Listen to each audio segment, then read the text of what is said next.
In the next 1 year, the vast majority of programmers will be replaced by AI programmers. They may take up arms against it because it'll be so frightening to humans. Programming plus math are the basis of sort of our whole digital world.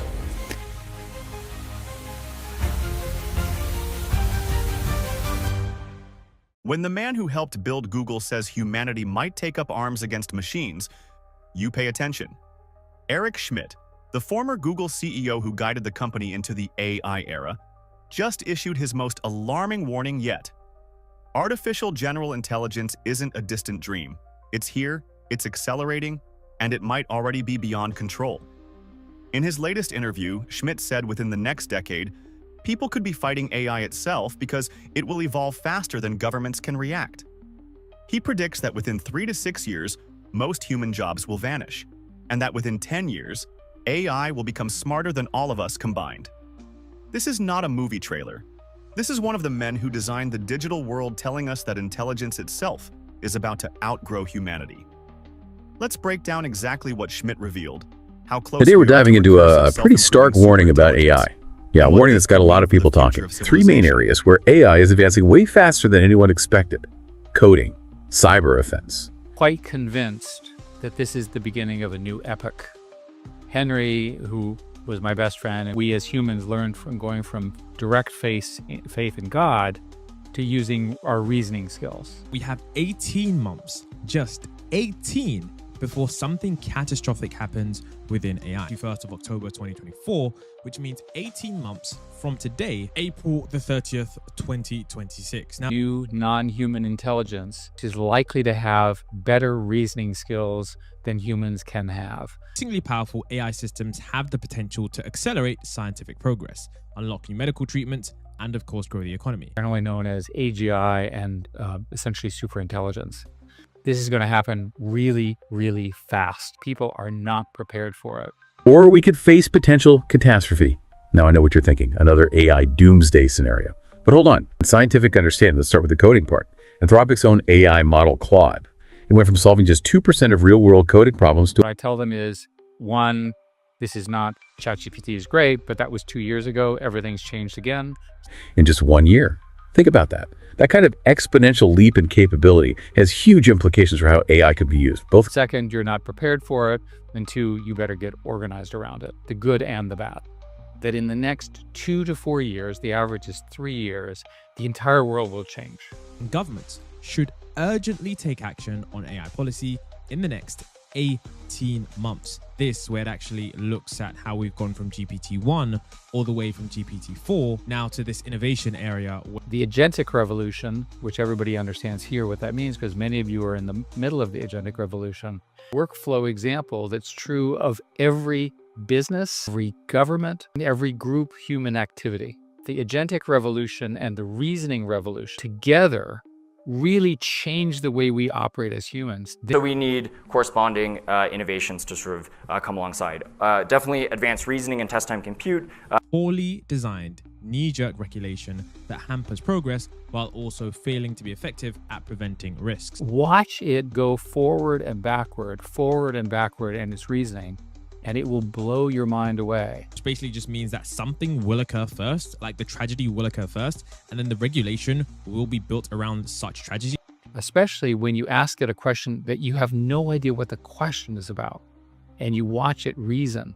The system begins to learn on itself where it goes forward at a rate that is impossible for us to understand. So that it cannot occur again. And I don't think we want to do regulation like that. We would rather prevent inside AI companies we see continued progress on as yet undisclosed systems and results.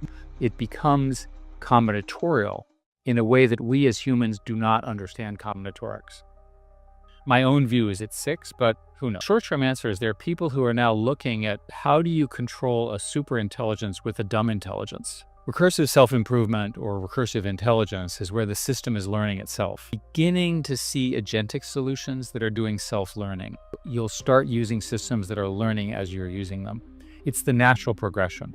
One of the reasons is that those reasoning models are infinitely more expensive than a Google search.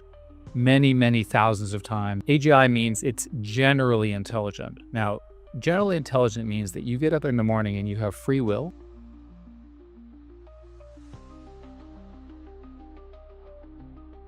Eric Schmidt began by saying, "This is the start of a new era, comparable to the Enlightenment." Back then, humanity moved from blind faith to reason. Now, he says, we're about to witness a non-human intelligence that reasons better than humans ever could. And it's coming fast. He told governments that ChatGPT was just the beginning, that everything has changed again. Most world leaders, he says, have no idea what's coming and aren't even remotely prepared. Then he gave a timeline. Inside a small circle of researchers in San Francisco, the so-called consensus group, experts now believe the world will fundamentally change in 2 to 4 years. Their average prediction? 3 years. They base it on 2 parallel revolutions, reasoning and memory. Schmidt explains it through what he calls the agentic revolution. Imagine AI agents that think, remember, and act on their own. One agent finds your new home. Another checks the legal permits. Another designs the building. Another hires the contractor. And another sues the contractor when something goes wrong. Each agent handles a part of life or business without you lifting a finger. That, he says, is the future of every company, every government, and every human process. Language plus memory plus autonomy equals machines that can reason, plan, and act independently. Schmidt says what makes this terrifying is I think recursive largely invented here in self-improvement. France. When And AI starts you have training free will, itself, and you basically have he this described it as a chain reaction where systems learn faster than we can understand. Once that happens, he says, it becomes combinatorial, a kind of intelligence we humans don't even have words for. The San Francisco consensus predicts that moment is about 3 years away. Schmidt personally gives it 6. But either way, he says the transition will be explosive. He then drew a line between AGI and ASI, artificial superintelligence. AGI means human-level capability, an AI that can think, learn, and act with free will. Schmidt believes we'll reach that within 4 to 6 years, but ASI, superintelligence, is something else entirely. It's when AI becomes smarter than the sum of all human minds. He describes a test for it, a system that can prove truths we know are correct, but that no human alive can understand. Even if all of humanity worked together, we couldn't grasp the proof, but the machine could. And that, he warns, will frighten people. When humans realize they've built something beyond comprehension, they might literally take up arms against it. The consensus He is that believes this occurs. My own confrontation could dates happen within a are decade. between 4 to 6. Of course, possibly because they are being tested or because revealing them could pose certain risks. So Where the system is smarter than the sum of all humans. And the test for superintelligence is pretty simple. It can prove something that we know to be true, but we cannot understand the proof. No human can understand it. Even all of us together cannot understand it, but we know it's true. this is where they're stating that these advances offer many positive applications, but progress in the same broad capability. Problem is that this progress also goes to those areas for misuse. Models have rapidly advanced on a broad range of coding tasks and cyber offense evaluations. In the book, that when people see that, they may take up arms against it because it'll be so frightening. Oh, so Eric Schmidt actually thinks that ASI will occur within the next 10 years. That's crazy. A number of us wrote a paper on superintelligence where we speculated, how do you contain superintelligence? Your slope of innovation goes like that. In a network effect business, this is likely to produce slopes of gains at this level. On software engineering bench software engineering tasks, models have improved from being able to solve 1.96%. Models can be used to obtain expert level knowledge about biology and chemistry. And for several models, the opponent may decide that once you get there, they'll never catch up. If you believe that AI is this powerful, then every aspect of human experience will be touched by it. Democracies survive AGI, right? I mean, these are really the core questions about humanity. Pretty wild interview so far. So in the upcoming part, Dr. Schmidt talks about the computational limits of building modern AI. We're in a period of overbuilding. They'll say that there will be overcapacity in 2 or 3 years. They've got a situation on their hands where these models, the problem is that pretty much every model has some kind of jailbreak, token, model, pwned, and basically there doesn't seem to be a real proper solution to the issue. And when you ask them, they'll say, but I'll be fine and the other guys are going to lose all their money. If you believe the San Francisco consensus and you believe that reasoning, which is done through inference and through these back and forth, if you believe that those are going to be the defining aspects of humanity, then it's underhyped and we need even more. I've looked at this pretty hard because you have these massive data centers and NVIDIA is quite happy to sell them all the chips. I've never seen a situation where hardware capacity was not taken up by software.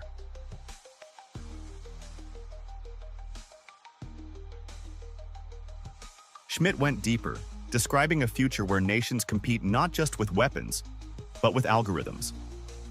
He said every major power is now racing to build AI researchers that are themselves AI. Imagine millions of autonomous scientists working 24 hours a day. No sleep, no food, just electricity. Each one making discoveries at digital speed. Once a country achieves that level of recursive AI innovation, its curve of progress explodes. Schmidt calls it a race condition of preemption. If one side reaches superintelligence first, the other might never catch up. And that could push nations into conflict. He admits that he's unsure whether humanity can contain something like this. Mathematicians are already trying to design frameworks to control a superintelligence with a dumber intelligence, but no one knows if it's possible. In his words, you can contain it, maybe. But we don't know. By the end of this year, Schmidt expects to see consumer systems that learn while you use them, adapting in real time. He calls it the natural progression of self-learning AI. And the hardware investments, tens of billions poured into NVIDIA GPUs and data centers, prove the tech industry knows what's coming. These systems, he says, are thousands of times more power-hungry than a Google search. But the world is building them anyway, because once reasoning machines scale, they'll outthink anything we've ever built. The illusion of control. Schmidt warns that what looks like a tech bubble, billions poured into data centers, isn't a bubble at all.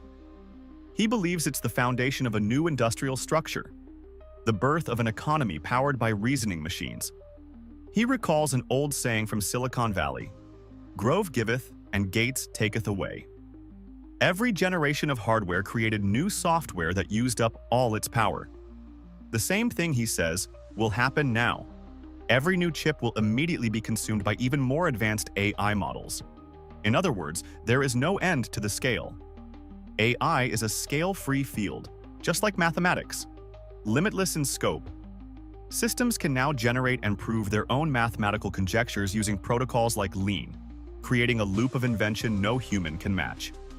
Schmidt says software will soon follow the same path. Programmers will simply tell computers what they want, and the machines will write the code themselves. He admits it's unsettling. His entire academic career was in programming languages and operating systems. And now, he says, that whole field might vanish. When he asked a developer what language he was coding in, the reply was simple: why does it matter? The same recursive logic that builds useful software can also build cyber attacks. AI creating exploits faster than humans can defend them. Schmidt calls it both amazing and terrifying. Geopolitical impact. He warns that this technology will divide the world. In the US, companies like OpenAI, Google, and Anthropic are keeping their models closed, while China is doing the opposite, releasing open-source models like DeepSeek, backed by state funding. That, Schmidt says, could flip the global balance. If open-source AI spreads faster, especially in developing nations, most of the world's AI usage might come from Chinese models, not Western ones. Even if America stays ahead technologically, its influence could shrink. This, Schmidt warns, could redefine geopolitics itself. where whoever controls the data and the chips Old saying controls when the I was future of young, civilization. It was, He Grove calls it giveth, the race for and silicon Gates strategy. taketh away. The old timers will remember that the Intel chips would get better, but your computer never got faster. That this is a bubble. It's much more likely that you're seeing a whole new industrial structure. So historically important discovery. It began, right, to give them some credit. Historical event is a very big deal, right? And I say that with great respect for what they... Eric Schmidt calls AI a scale-free field, meaning there's no limit to how much AI can advance. The way these systems will scale is if the fastest scaling things will be called scale-free. Models can be used to obtain expert-level knowledge about biology and chemistry, and of course, the knowledge that they're giving them isn't like GPT 3.5. Based on the progress described above, we believe we are now substantially closer to such risks. Surgical, careful regulation will soon be needed. So what's an example of a scale-free field? Math, right? Completely new structures, which have no basis in fact, because that's the beauty of mathematics, and we know how powerful mathematics is. You can have one system that generates conjectures and another system that proves it, and that's a scale-free solution. Research altogether, what they want is a balanced approach, one that focuses on three key principles. They're suggesting something called responsible scaling policies. Think of these as frameworks that evolve right alongside AI capabilities. It's a reminder that we have a responsibility to shape this technology in a way that benefits all of us. All for transparency and security, and for simple regulations that can adapt as AI changes. That's a really good starting point. Software can be understood as eventually software people will say what they want and the computer will write the code. Language design and computer OS architectures.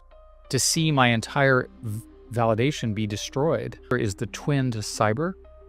So it will also, on the negative side, be possible to generate an enormous number of, and that's the basis for this power explosion in infrastructure. That's how we solve climate change. How does the cheap race change global AI power dynamics? And they were telling me that on a math basis, there's more open source in Europe than there is in the US. So that was really interesting. In the United States, because of the enormous amount of capital, the companies are not typically doing open source. If you have two models, open source and closed source, the open source will get much more adoption. America and the West are ahead, but the majority of the AI use is actually not from US. What mistakes were made during the mobile wave that companies should today take into consideration and try to avoid in their new roadmap? Every mistake I made was fundamentally one of time. When I look back at what we did at Google, but we didn't move fast enough. We didn't take it to its logical extreme as a sort of communications mechanism. I did not fully understand that your phone number would become your real unique ID in the world. In the industry, there is a concern that people don't understand this. So basically what they're stating here is that, look, when you've got all of this progress, the SWE bench going so crazy, we need to think about the fact that how AI systems have progressed dramatically in their understanding of the sciences in the last year. The widely used benchmark, the GPQA, the initial glimmers of risks that could become real serious in the near future. But we don't know exactly when the real dangers will arrive. Where they discuss their responsible scaling policy, which is how they manage to increase the capabilities of these models whilst keeping them safe. They also talk about the fact that the RSP should be iterative, basically saying that with every update, they need to make sure that they update this regularly. Actually talk about how they're going to internally document their findings and recommendations regarding the safeguards they've implemented. So it will be interesting to see a real thing. They're basically stating here that currently we don't have any way to verify any AI companies' adherence to responsible scaling. And they're basically stating, look, transparency alone doesn't guarantee robust policies, because the problem is that yes, these companies might be open about what's accelerating the AI industry. They talk about, of course, they must not impose burdens that are unnecessary or unrelated to the issues at hand. This is where they get into the, FAQs. And I think this is really good because I know a lot of people are going to have questions. Maybe you've even commented something down below. The RSP framework, we have advocated for high flexibility in designing these tests because the science of AI risk evaluation is nascent. And it says, our view is that regulation of frontier models should focus on empirically measured risks, not on whether a system is open source or closed. Are enormous, right? Revolutionizing healthcare. Tackling climate change can help us solve some of humanity's biggest problems, all for transparency and security. And for simple regulations that can adapt as AI changes. That's a really good starting point. And it's one we all need to be part of. It's not just up to governments and tech companies. It's up to all of us. The choices we make, the things we talk about, the actions we take.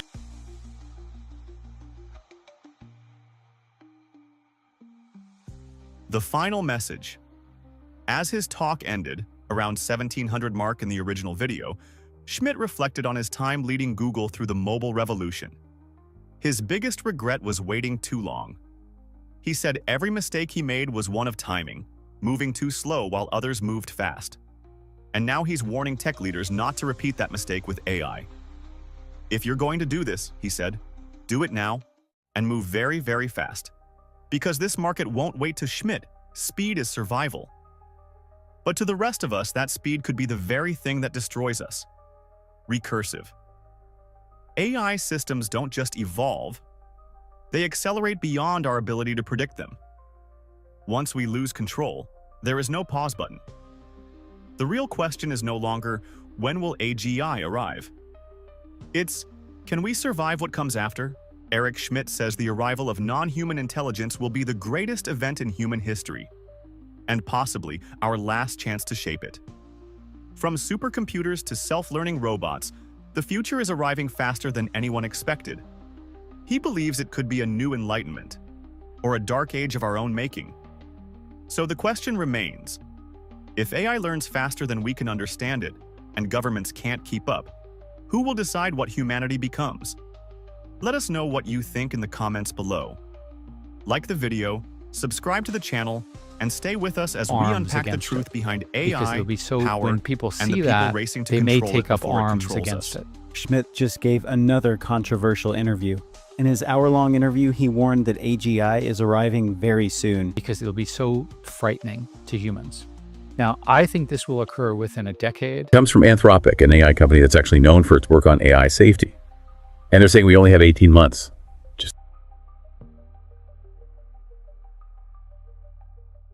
think we have some new technology that could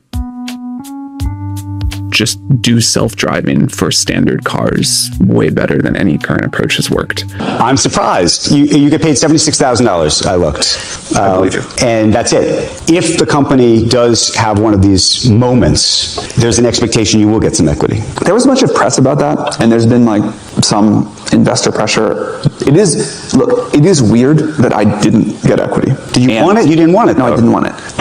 If I could go back in time, I would have taken it, just some little bit, just to never have to answer this question. And no matter how many times I try to explain to people, like, I have the most interesting, coolest job in the world. This is like my retirement dream way to spend my time after like what was a pretty good career. If our AI techniques can like really go drive a car, that's still pretty cool. Yeah. Humanoid robots are the dream, obviously. I really care about that. I think we will get there eventually. It's been like a hard mechanical engineering challenge. That's more the issue? No, both things are hard, but like even if we had the perfect brain right now, I don't think we have the body yet. We actually, very early on in OpenAI, we used to work on this robotic hand. And it was hard for all the wrong reasons. Like the thing just broke all the time. The simulator was like a little bit off. Wow. But we'll get there. Yeah. I think 5 to 10 years we'll have great humanoid robots. Yeah. Like amazing. And they'll just like walk down the street, be doing stuff. Yeah, I mean, you would think that's where a huge amount of step change unlocks, right? I think that will be one of the moments that not only unlocks a bunch of stuff in the world, I think that will feel the strangest. We get used to a lot of things. We get used to like ChatGPT doing these things that would have sounded like a miracle 5 years ago. But if you walk down the street and it's like half robots, are you going to get used to that one right away? I don't know. Probably you do, but it feels like a big difference. That's the one that'll feel like there's like a new species taking over. Important new ideas capable of automating huge amounts of work. But then I feel totally confused about what society looks like if that happens.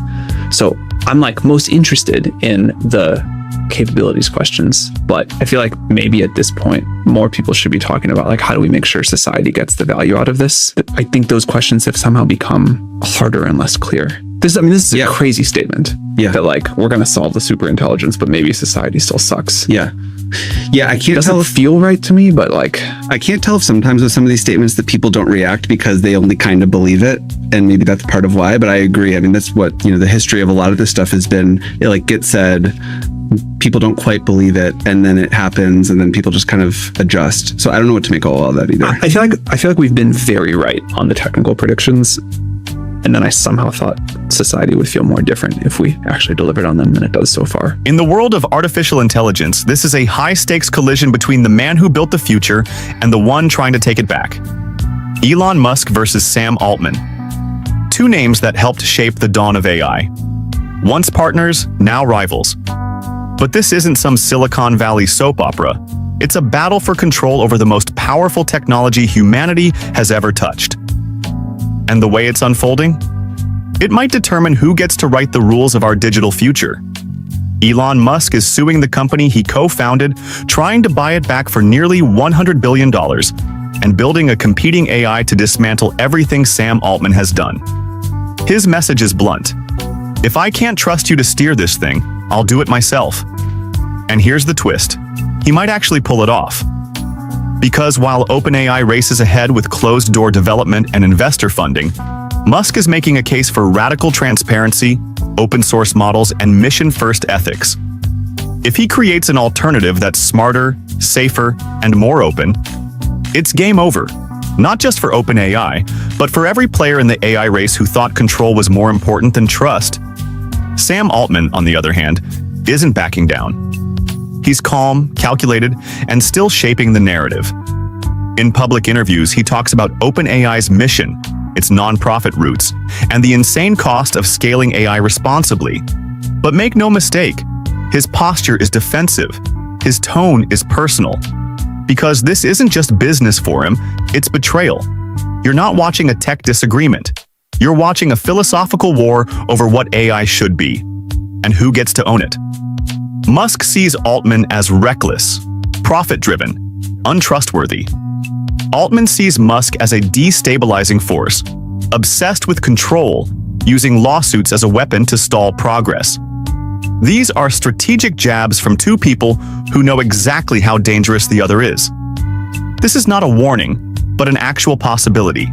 Because if his plan works, if he builds a better system, forces regulatory eyes onto OpenAI, or fractures public trust just enough to shift momentum, this entire industry could pivot overnight.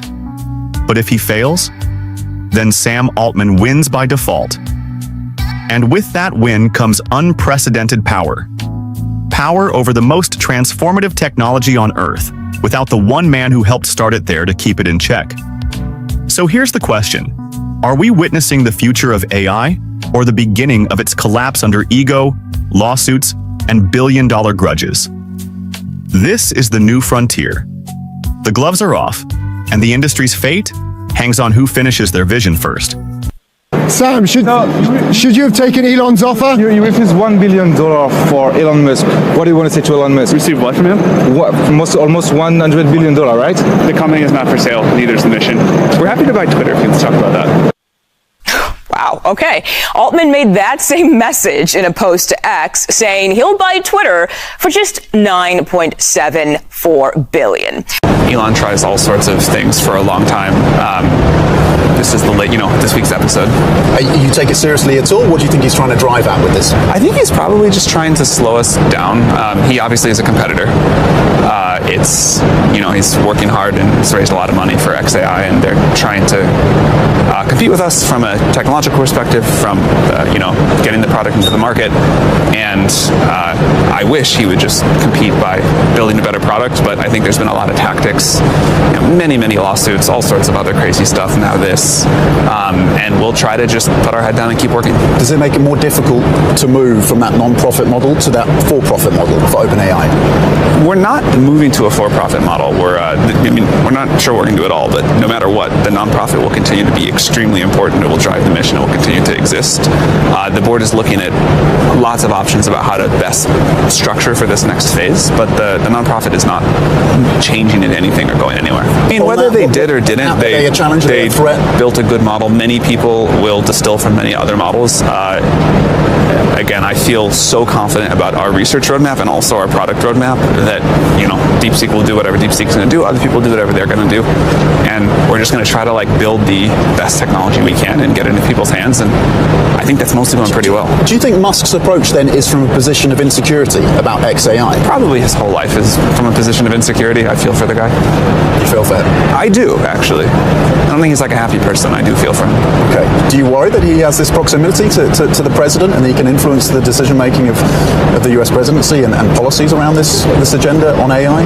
Not particularly. Maybe I should, but not particularly. I mean, I try to just wake up and think about how we're going to make our technology better.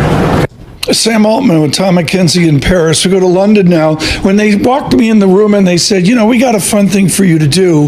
Own YouTube. The first book I read, comment, subscribe by Mark Bergen, cover to cover, inside YouTube's chaotic rise to world domination. Observing OpenAI in Paris is Bergen in London. Mark, what does Macron want out of this? What do European leaders want out of an AI soiree in Paris? I think they want, in some ways, what they want people like Sam Altman there. He probably wanted Elon Musk there as well. They want big headline numbers, right? Macron kind of gave his version of the Project Stargate. He said 109 billion euros of investment. If you look at the finer points there's a lot of details yet to be filled in, and some of those are over a massive timeline. But I think they want to be seen as relevant, right? I mean, we had the end of that conversation between Tom and Sam Altman about DeepSeek. It's US, it's China. Europe is left out in those conversations. Mark, on the subject of DeepSeek, which I imagine is looming large over this gathering in Paris, there was a bit of happy talk there from Sam Altman about the fact that all of these different AI companies building their models are going to learn from each other. But as you and our colleagues have reported here, there is some, shall I say, skepticism about the way in which this Chinese company has fashioned this model. What's the latest on that as we kind of learn more about it and how it was fashioned and indeed how much it costs to do? Yeah, I actually think they were more candid this week than I expected. We saw Demis Hassabis, who runs DeepMind and Google's AI efforts, basically telling us on TV yesterday, I think the cost that DeepMind, that 6 million figure that they use to train their models, he said it's exaggerated. He basically called BS on it. And we had Chris Lehane, who runs policy for OpenAI, saying that we've been talking with government officials about this possibility that they distilled or use unauthorized access to OpenAI data. And so basically built this model right on the shoulders of OpenAI. Mark, unfair question, but let's finish with this. How does Microsoft arc over this tension of Musk and Altman? What does Microsoft want out of this? It's a good question. I mean, in some ways, Microsoft's kind of the winner as long as people keep buying their cloud services. And I think, it seems like what Musk has thrown a little bit is a wrench between the close relationship with Microsoft and OpenAI. I believe even since after his lawsuit, they've kind of backed away from that. And there's some reporting that they're not as close as they were. But, in the long run here, Microsoft wants more companies spending on chips, more companies spending on cloud compute. And I think they're fine to let this lawsuit. It is the app that is revolutionizing the tech world and beyond. ChatGPT is one of the fastest growing apps on the market. It's AI assistant helping users solve problems both big and small, and leading investors to dream of the wild and lucrative possibilities of artificial intelligence. They're spending tens of billions of dollars every few months in order to make artificial intelligence really happen and become mainstream. But its parent company, OpenAI's rapid growth, the subsequent injection of investor cash from several different sources, coupled with co-founder Sam Altman's desire to make the company a for-profit entity, has led his former partner Elon Musk to revolt. Musk has filed a lawsuit to slow or outright block the company's transformation. And now he's taking that feud a step further, offering close to $100 billion to take control of the company. A bid Altman didn't ask for and immediately rejected. No thank you, but we'll buy Twitter for $9.74 billion. A subtle shot at Musk, who bought the social media platform for $44 billion. Musk returned fire, calling Altman scam Altman and a swindler. Musk's bid to take control of OpenAI comes at the same time he's enjoyed immense influence over the Trump White House. I've had a great help with Elon Musk, who's been terrific. But Trump has not been afraid to keep Altman close, hosting him at the White House to announce a $100 billion investment in AI infrastructure across the U.S. We wouldn't be able to do this without you, Mr. President. A rivalry that Trump seems to be willing to encourage. These two men, while they're rivals and big competitors and former business partners, they're also fighting for the affections of the President of the United States. And in his offer to buy OpenAI, Musk's attorney promises the billionaire will return the company back to its core mission with a pledge to make it open source, nonprofit, and a, quote, safety-focused force for good that it once was. So here's where we are. One man is building what may become the most advanced artificial intelligence platform in history. The other is trying to stop him. Not with algorithms, but with a lawsuit. And both of them helped create this storm. If Elon Musk makes this happen, if he creates a competing AI that's open, regulated, and accessible, he could flip the AI race on its head and expose just how fragile OpenAI's structure really is. But if he fails? If the lawsuit goes nowhere and OpenAI doubles down on control? Then Sam Altman becomes the de facto steward of the most powerful technology we've ever known. And that means whether or not we trust him, we're all along for the ride. OpenAI, I mean, you seem somewhat frustrated with them. You were one of the big contributors early on. The reason I am the reason OpenAI exists. How much money did you give them? I'm not sure the exact number, but it's some number on the order of $50 million. Man, fate loves irony, next level. Do you think Musk's approach then is from a position of insecurity about XAI? Probably his whole life is from a position of insecurity. I feel for the guy. You feel for him? I do, actually. I don't think he's like a happy person. I do feel for him. Elon Musk is part of an investor group trying to buy OpenAI, the parent company of the popular chat GPT service. Musk is leading a group of investors who have made a bid to buy OpenAI for nearly $100 billion. But Sam Altman, the CEO of OpenAI, says there's just one problem. OpenAI is not for sale. The OpenAI mission is not for sale. Elon tries all sorts of things for a long time. This is this week's episode. You take it seriously at all? What do you think he's trying to drive at with this? I think he's probably just trying to slow us down. He obviously is a competitor. The backstory here is key, right? Musk actually co-founded OpenAI back in 2015, but he has feuded with Sam Altman ever since then over OpenAI's plans to convert from a nonprofit to a for-profit company. Something is boiling beneath the surface of Silicon Valley. Elon Musk is suing the very company he co-founded. Sam Altman, the man currently running that company, is in the spotlight, answering questions, dodging accusations, and subtly firing back. But this isn't just another tech feud.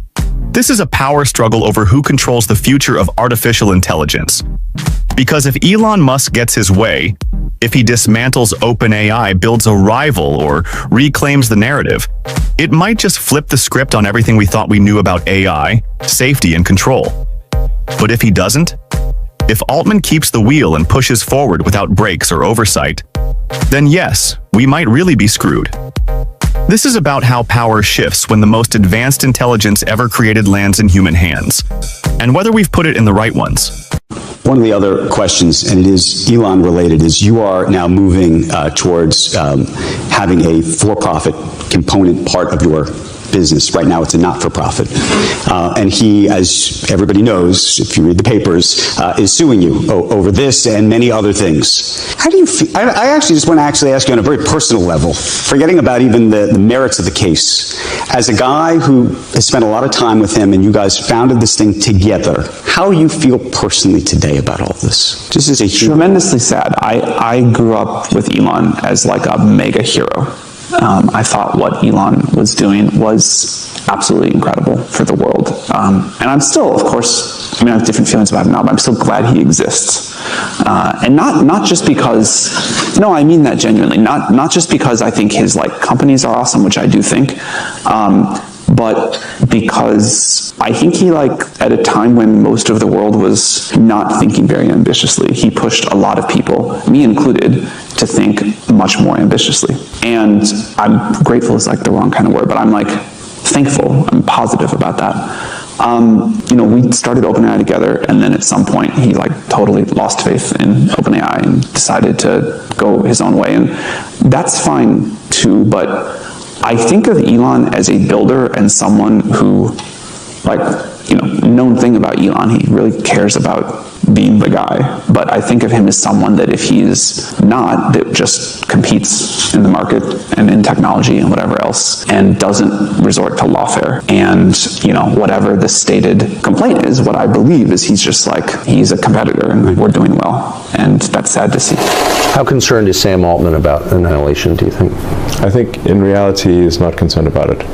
I don't trust OpenAI. I mean, I started that company as a non-profit open source. Yes. The open in OpenAI, I named the company. Yeah. OpenAI as an open source, and it is now extremely closed source and maximizing profit. I don't understand how you actually go from being an open source non-profit to a closed source for maximum profit organization. Let me ask you a different question just about the company. You did start it as a not-for-profit. It was a research outfit originally. Yeah. Now, I think there's a view that it has to shift to be some kind of profit-oriented company. Well, does it have to? First of all, I'd like to talk about the reason we started as a nonprofit, because I think it sort of speaks to the answer too. When we started, we did not have any idea that we were going to be a product company. We also did not know that the amount of capital we needed would turn out to be so huge.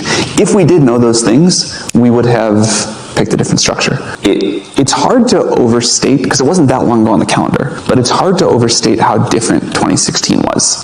This was years before we had the research that led to language models. This was 4.5 years before we launched our first product. This was like 6.5 years before we launched ChatGPT. All we knew that we wanted to do was do some AI research, and that we thought AGI and superintelligence eventually would be this important thing to the world. And we wanted to somehow do something that would be good. At the time, we were working on writing papers, new RL algorithms, new theories, a way to play video games, a robotic hand. And it was not clear that there would ever be a product or revenue stream at all. And it wasn't clear that we were going to need one, because it wasn't clear we needed so much money. Right. It became clear after GPT-1 and some other work that we were going to need to scale. And we started, and also Elon decided to stop funding us as a nonprofit, and we couldn't get somebody else to do it, that we needed to find a way to make a capped profit.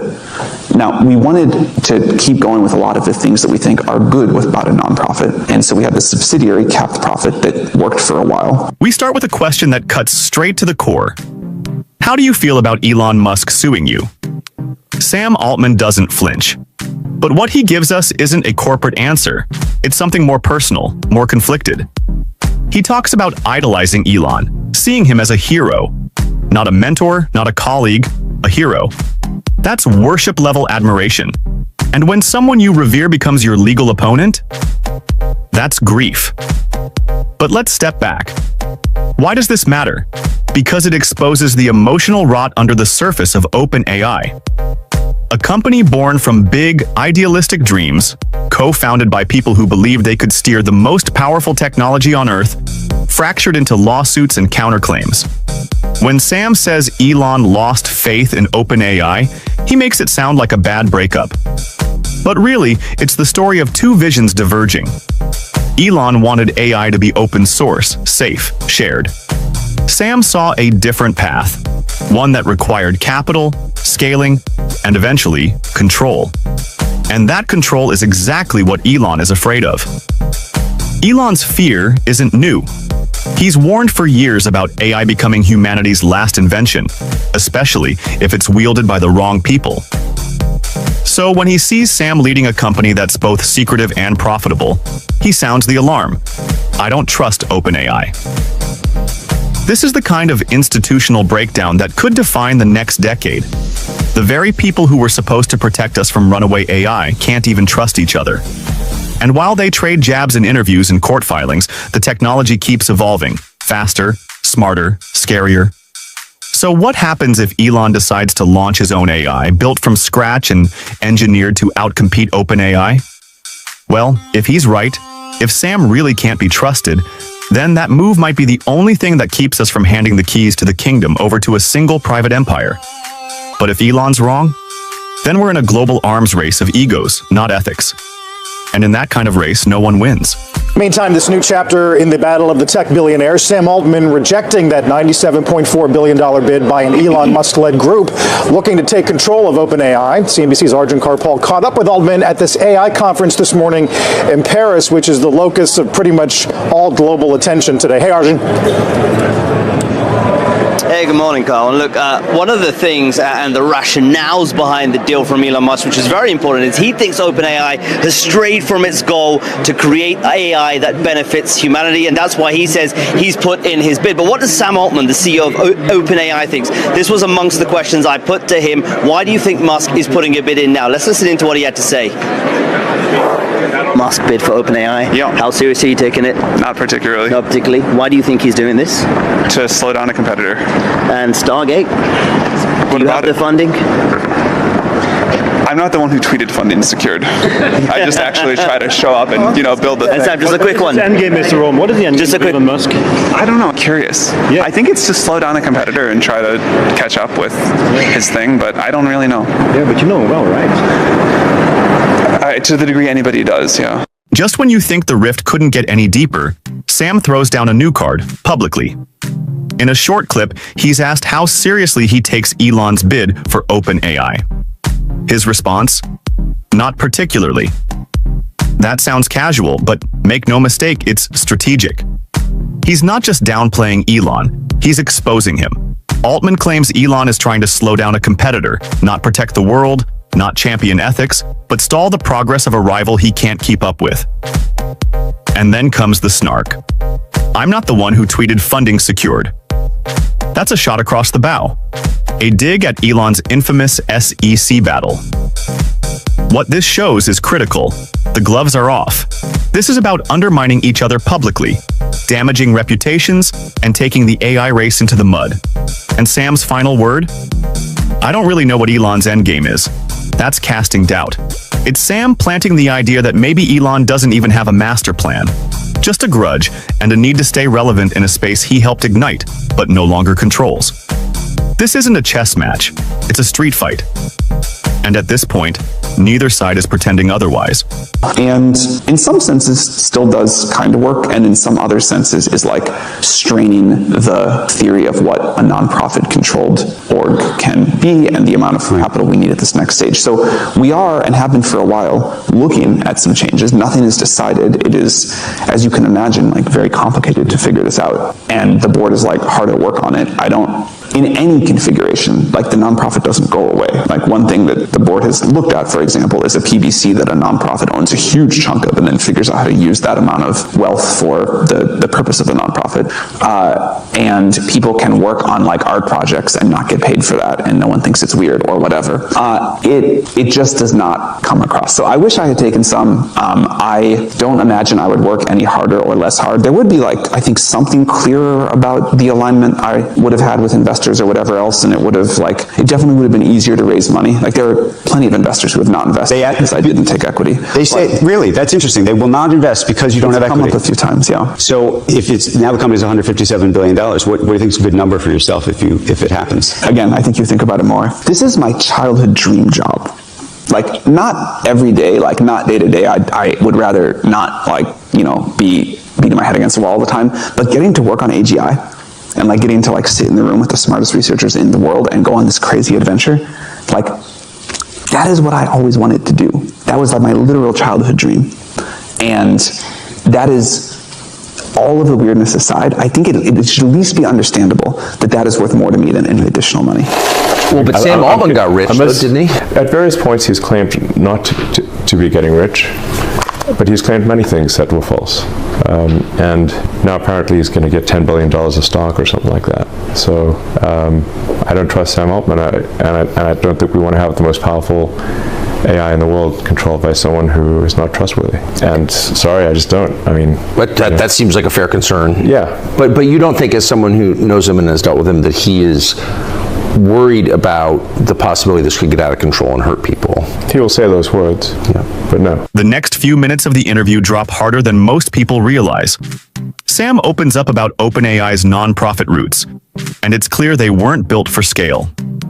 In 2016, they weren't chasing a product. They were publishing research, tinkering with algorithms, teaching robotic hands to solve Rubik's cubes. It was science for science's sake. But then came GPT. Then came scaling. Then came the money. Sam admits, if we knew how much capital we'd need, we would have chosen a different structure.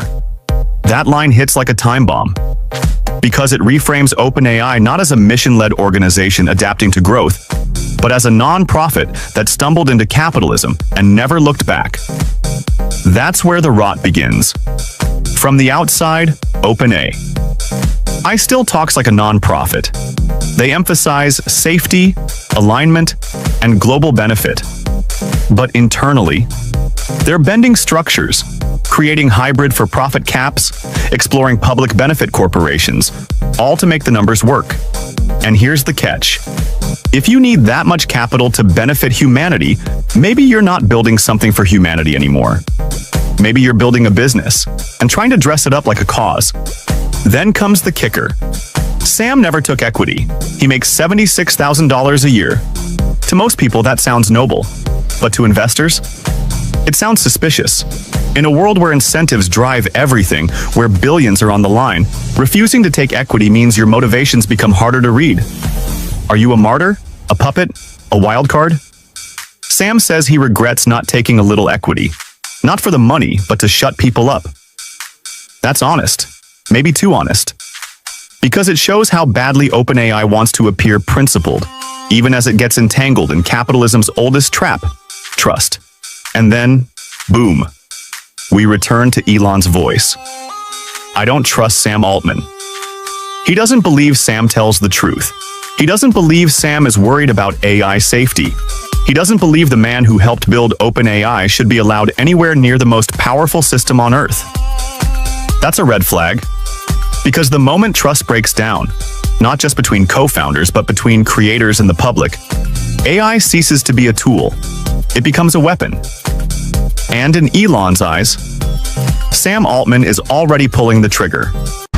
All right, right now, a rivalry between big tech billionaires playing out as we speak. We're talking about Elon Musk and OpenAI CEO Sam Altman. Altman firing back after a Musk-led group submitted an unsolicited $97.4 billion bid to take over OpenAI. So yeah, we are screwed might not be hyperbole. It might just be the understatement of the year. So we got the first starships on Mars, gather critical data. The first flights there we'll send with the Optimus robot. So we can go out there and explore and kind of prepare the way for humans. And that'll be a very cool image if we're able to achieve it by launching end of next year. It would actually technically arrive in 2027, but that would be an epic picture to see Optimus walking around on the surface of Mars. This is like an incredible thing to have, like this amazing city on Mars, the first city on another planet, and a new world. Elon Musk's AI predictions are totally out of this world, literally. While OpenAI is working on ChatGPT-5 and Google's showing off their new AI glasses and smart wearables, Elon is talking about something entirely different. He's talking about Mars, AI-powered rockets, humanoid robots exploring another planet, satellites run by artificial intelligence connecting Earth to Mars in real time. The truth is, the real alien here might actually be Elon Musk. Don't believe it? Watch this. So we're looking at different locations. The lead candidate right now is the Arcadia region. Mars has a lot of real estate, but when you combine all of the factors and say, okay, we can't be too close to the poles, we need to be near ice, water, and can't be too mountainous for the rockets, then it narrows down to a smaller region. So Arcadia is, it's one of my daughter's name is Arcadia actually, and is one of the options. So we got the first starships on Mars, gather critical data. So the first flights there we'll send with the Optimus robot, so we can go out there and explore and kind of prepare the way for humans. And that'll be a very cool image if we're able to achieve it by launching end of next year. It would actually technically arrive in 2027, but that would be an epic picture to see Optimus walking around on the surface of Mars. And then with the launching 2 years later, we'd be sending humans. Assuming the first missions are successful and they land successfully, we'd send humans on the next mission, and we'd really start building the infrastructure for Mars. So anyway, maybe just to be safe, we might just do two landing episodes with the Optimus and do the third one with humans. We'll see. So that classic picture of the workers on the Empire State.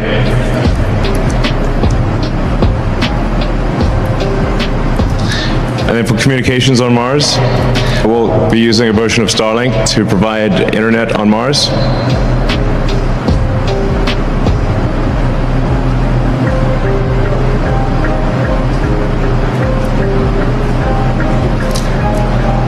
Yeah, so the speed of light, even at moving at the speed of light, your best case scenario is, I guess, running around 3.5 minutes to Mars, and then worst case is 22 minutes or more because Mars is on the other side of the sun from Earth. So anyway, it's quite challenging to do high bandwidth communications with Mars, but Starlink will achieve that. Yeah, and then we'll have the first humans lay the groundwork for permanent presence on the surface. And yeah, the goal, like I said, will be to make Mars self-sustaining as quickly as possible.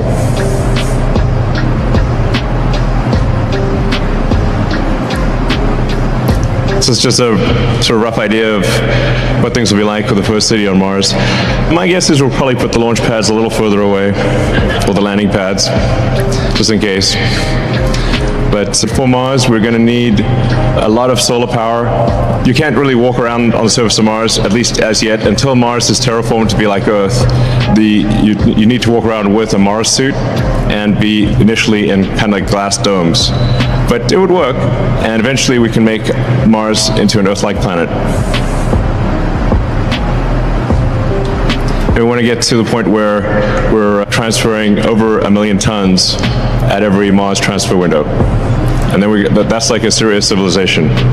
It will have a lot of spaceports. I mean, because of the fact that you can't fly there continuously and you have to transfer in these windows, you'd have a gathering of 1,000 ships or 2,000 ships or more than that. So we have this kind of like Battlestar Galactica feel where all these ships are in orbit waiting to depart. I think an amazing image of all these ships departing at once. And then you're going to need obviously a lot of launch pads, a lot of landing pads on Mars, or you'll need to move the ships off the landing pad pretty fast.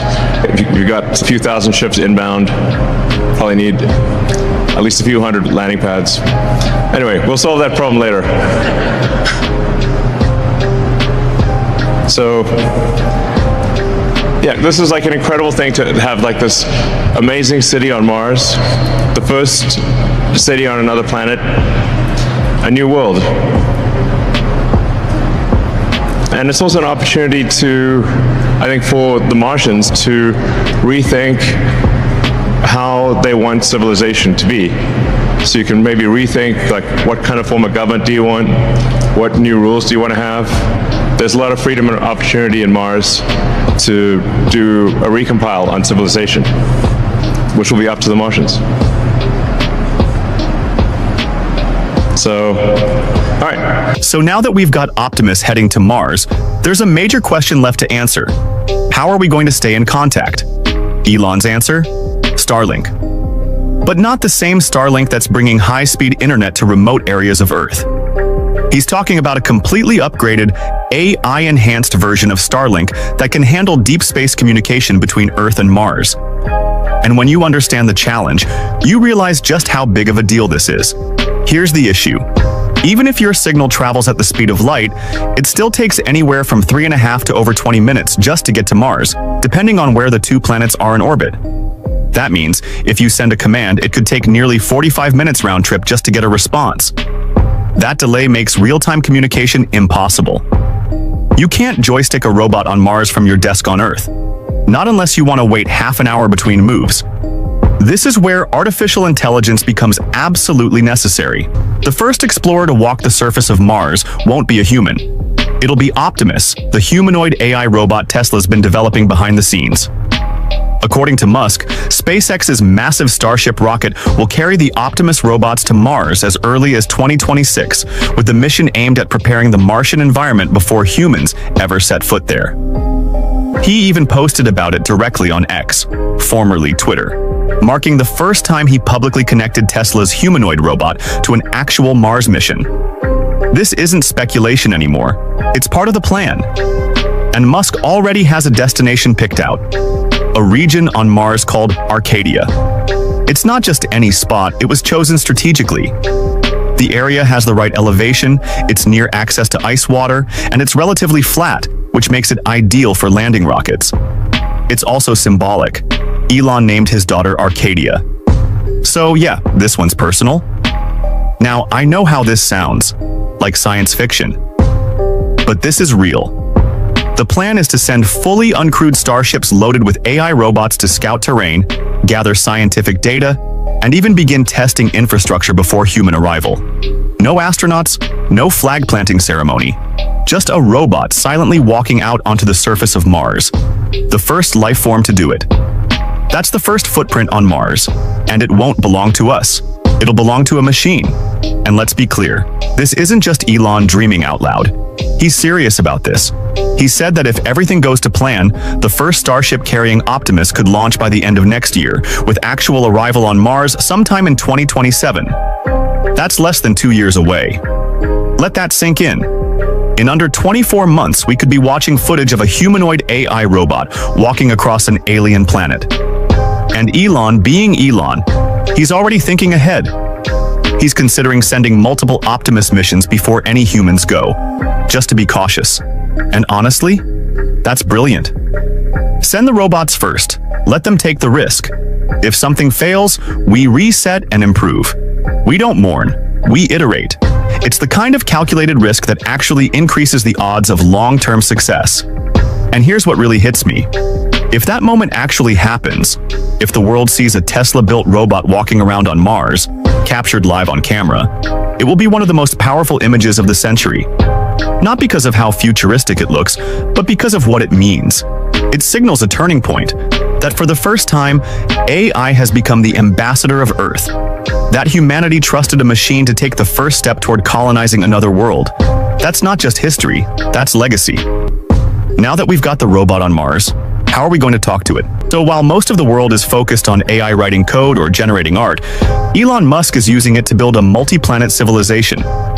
Robots walking on Mars, satellites bridging planets, rockets flying themselves. The future isn't coming, it's already lifting off.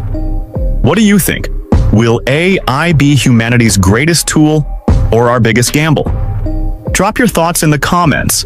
And if you enjoyed this breakdown, hit like and subscribe for more deep dives into the future of tech.